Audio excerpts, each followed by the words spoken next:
नमस्कार साथियों, मैं आपका अपना सुमित कुमार और आप देख रहे हैं देसी भाईचारा न्यूज़ चैनल सबकी बात सच के साथ। साथियों, आप इस वक्त कवरेज देख रहे हैं दिल्ली के जंतर मंतर से लाइव। और पिछले आप सभी को पता है कि पिछले कई दिनों से हमारी बहनें खिलाड़ी या अपने न्याय को लेकर के यहाँ पर धरने पर बैठी हुई है और फिर भी सरकार पर इसका कोई फर्क नहीं पड़ रहा है और उन्हें झूठा आश्वासन भी अभी तक नहीं दिया गया है। और इन्होंने साफ कह दिया कि जब तक हमको न्याय नहीं दिया जाएगा हम यही धरने पर बैठे रहेंगे। और उन्होंने सभी का जो भी उनका समर्थन करे सभी खिलाड़ियों का, सभी संगठनों का धन्यवाद किया और उन्होंने मीडिया कर्मियों का भी धन्यवाद किया साथ देने के लिए, हमारा हौसला बढ़ाने के लिए। तो आप सभी को धन्यवाद। आप जितने भी जर्नलिस्ट हो जो भी हमारा साथ दे रहे हैं, इतने दिनों से आप भी डटे हुए हो और हमें कवरेज दे रहे हो, हमारा जितना भी आप दिखाने की कोशिश कर रहे हो, तो तहे दिल से आप लोगों का धन्यवाद। अभी कई दिन से ब्रजभूषण एक बात बोल रहा है कि 12 साल से ये चुप क्यों थे, 12 साल तक ये चुप क्यों थे, 12 साल पहले बोले क्यों नहीं, इतने दिन तक वेट क्यों किया। तो मैं इसी चीज़ का एक जवाब देना चाहती हूँ।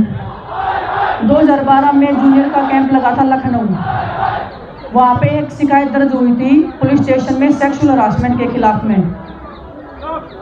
24 घंटे के अंदर ही उस FIR को भी उठवा लिया गया और उस मामले को वहीं पर रफा दफा करवा दिया गया था। उसमें 5 से 7 लड़कियों ने कंप्लेंट दी थी पुलिस स्टेशन में सेक्सुअल हरासमेंट की।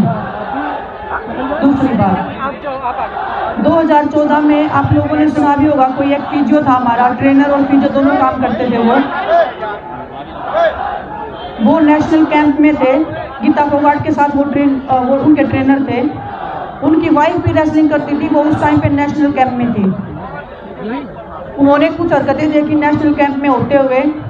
जब उन्होंने उसके खिलाफ आवाज़ उठाई, कोचेज़ को बताया, बाकी जो भी लोग थे उनको बताया, 24 घंटे के अंदर उनका कैंप से नाम कट गया, उनको कैंप से बाहर भेज दिया गया। साथ में उनकी जो वाइफ थी उनका भी नेशनल कैंप से नाम काट दिया था और वो उस दिन के बाद से आज तक कभी भी किसी कंपटीशन में पार्टिसिपेट नहीं कर पाई हैं। तीसरी बात,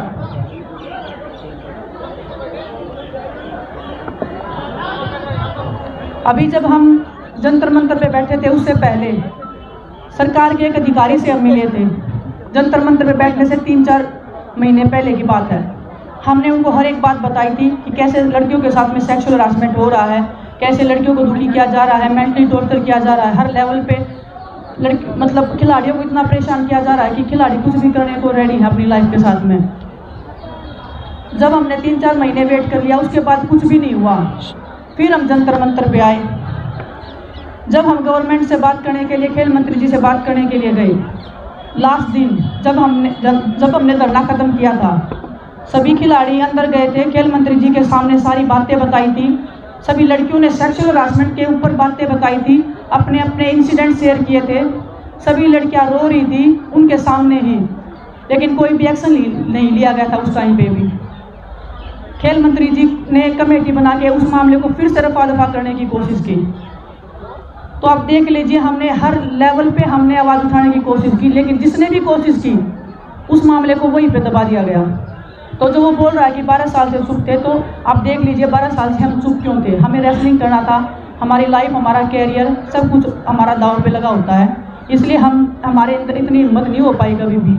आज हम उस मुकाम पे पहुँच गए कि हाँ अभी तो इससे आगे तो मौत है। तब हमें हिम्मत आई, तब हम लोग साथ में कि क्योंकि जब भी किसी एक ने आवाज़ उठाई तभी उसकी आवाज़ को दबा दिया गया।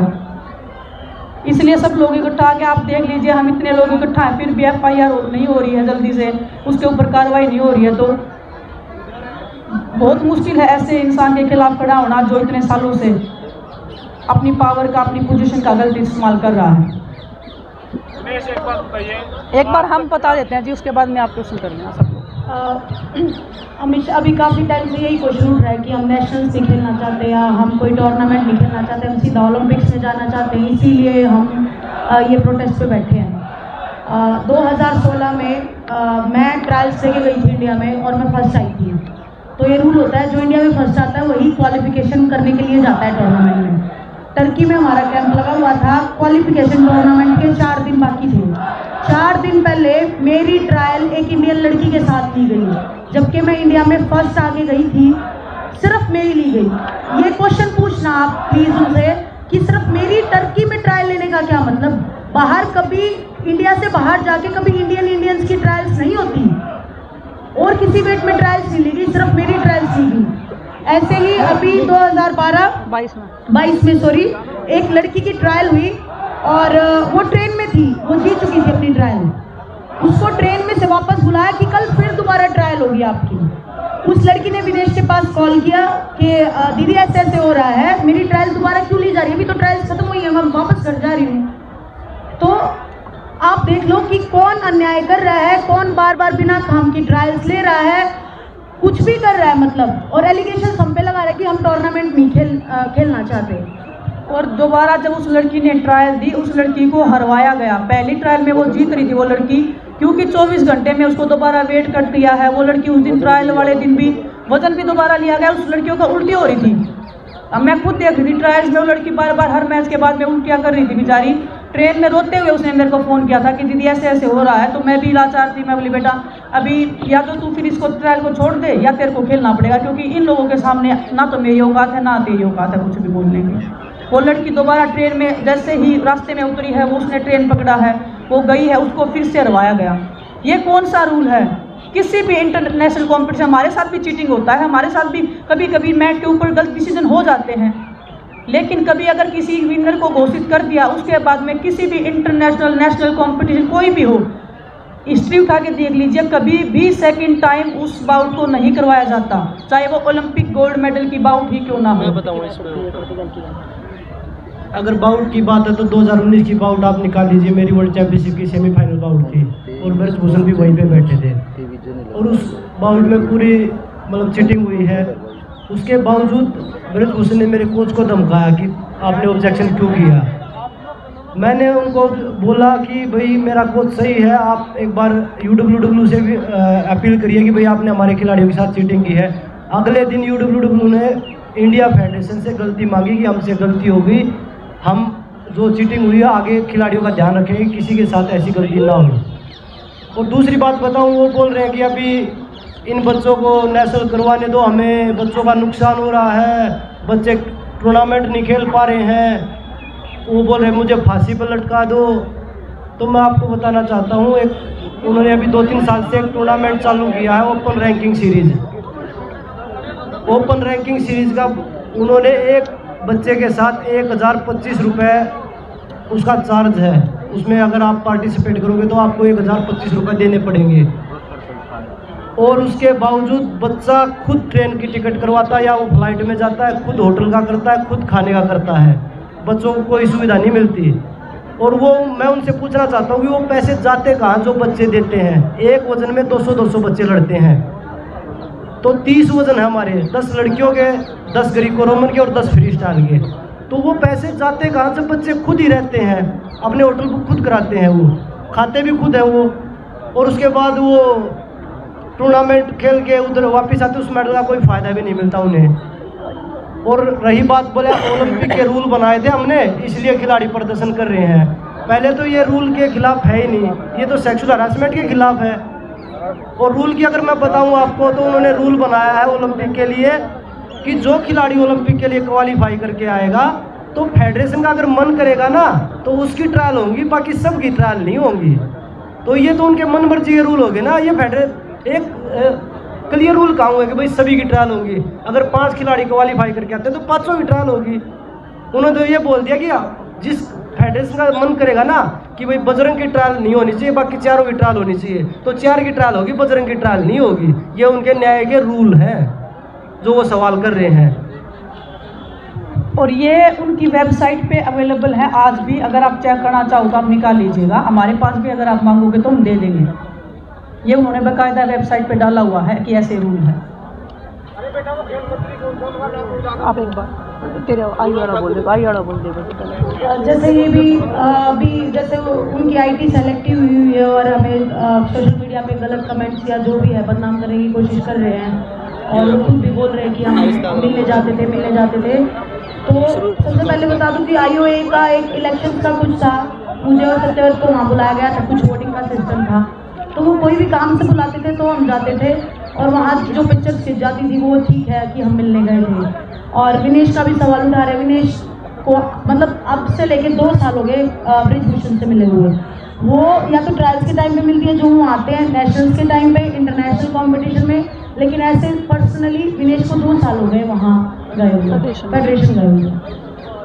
और ये सारे उनके क्वेश्चन का आंसर है जो वो कुछ भी बोल रहे हैं हमें हमारा मुद्दा भटकाने के लिए और हमें गलत साबित करने के लिए। वो बोल रहे हैं ना कि 10-15 दिन पहले ही मिले थे, विनेश अपने हस्बैंड के साथ आई थी, बजरंग अकेला आया था, बजरंग मिला था उनसे लास्ट टाइम सीनियर नेशनल हुआ था, संगीता की मैच थी तभी नेशनल में ही उनसे मिला था, और मैं तो 2 साल से उनसे मिली ही नहीं हूँ।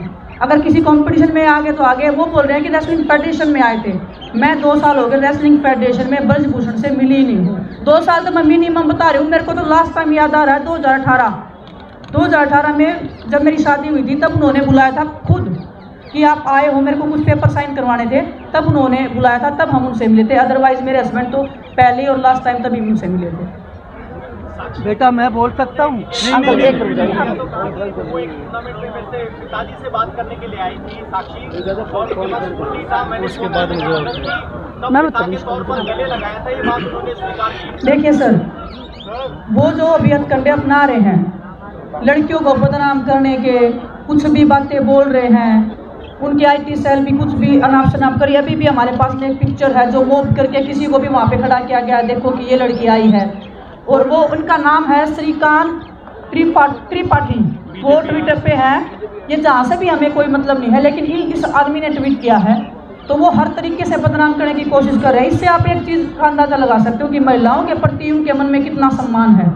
सुप्रीम कोर्ट ने भी बोल दिया है कि जो भी कंप्लेंट्स थी उनका नाम ओपनली नहीं लिया जाएगा या नहीं उजागर हो सकता। ना हमने अपनी तरफ से एक भी नाम बताया है कौन कंप्लेनेंट्स है, किसका नाम है। वो बंदा किसी भी लड़की का नाम लेके कुछ भी बोल रहा है तो उससे उसकी मानसिकता दिख रही है कि महिलाओं के प्रति उसके मन में कितना आदर और कितना सम्मान है, उसकी छोटी सोच वो दिखाई देगी सबको। आप लोगों के और क्वेश्चन हो तो बता दो, नहीं तो हम खत्म कर रहे हैं जी।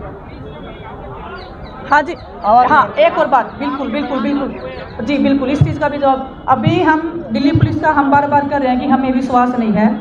6 दिन बाद कंप्लेंट्स दिल्ली पुलिस ने की थी, अभी भी दिल्ली पुलिस लड़कियों के बयान दर्ज नहीं करी है, हर वो तरीके अपना रही है, बहाने करी है, कभी किसी को बीमार करी है। आज तो पूरे दिन से जवाब ही नहीं दे रहे हैं कि कब वो बयान दर्ज करेंगे और वो सब। तो दिल्ली पुलिस बिल्कुल अभी भी कोशिश करी है कि ये मामला जितना डिले हो सकता है, जितना इन खिलाड़ियों को तोड़ा जा सकता है मेंटली या फिजिकली, जो भी हम ब्रेक कर सकते हैं या लड़कियों को तोड़ सकते हैं पैसे से, पावर से, पोजीशन का इस्तेमाल करके, तो वो हर इतना टाइम उसको दे रही है कि वो अपना बचाव कर सके या हम पे दबाव बना सके, किसी भी खिलाड़ी पे दबाव बना के पीछे हटा सके। तो दिल्ली पुलिस का वही है कि वो अपना काम नहीं कर रही है अभी भी हम सुप्रीम कोर्ट के ही आसरे हैं कि सुप्रीम कोर्ट शायद हमें इंसाफ दिलाए, शायद हम जिस चीज़ की लड़ाई लड़ रहे हैं, जिस मान सम्मान की लड़ाई लड़ रहे हैं वो हमें मिले। तो हाँ, एक और आज इंडिया टीवी से कोई उनका वो पूछ रहे थे, उन्होंने सवाल पूछा तो इतने बौखला गए, इतना पागलों की तरह बिहेव कर रहे हैं, बहुत सारी गंदी बातें वो नेशनल टेलीविजन पे बोल रहे हैं। जो एक सभ्य व्यक्ति, जो एक सभ्य समाज से आता है, उसके मुंह से ऐसी बातें बोलना, तो आप समझ लीजिए उसकी मानसिकता किस लेवल पे उसकी मानसिकता है। जो नेशनल टेलीविजन पे 140 करोड़ देशवासियों के सामने ऐसी भाषा का प्रयोग कर सकता है, वो आदमी बंद कमरे में लड़कियों के साथ में किस लेवल तक करता होगा, आप अंदाजा लगा सकते हो बस।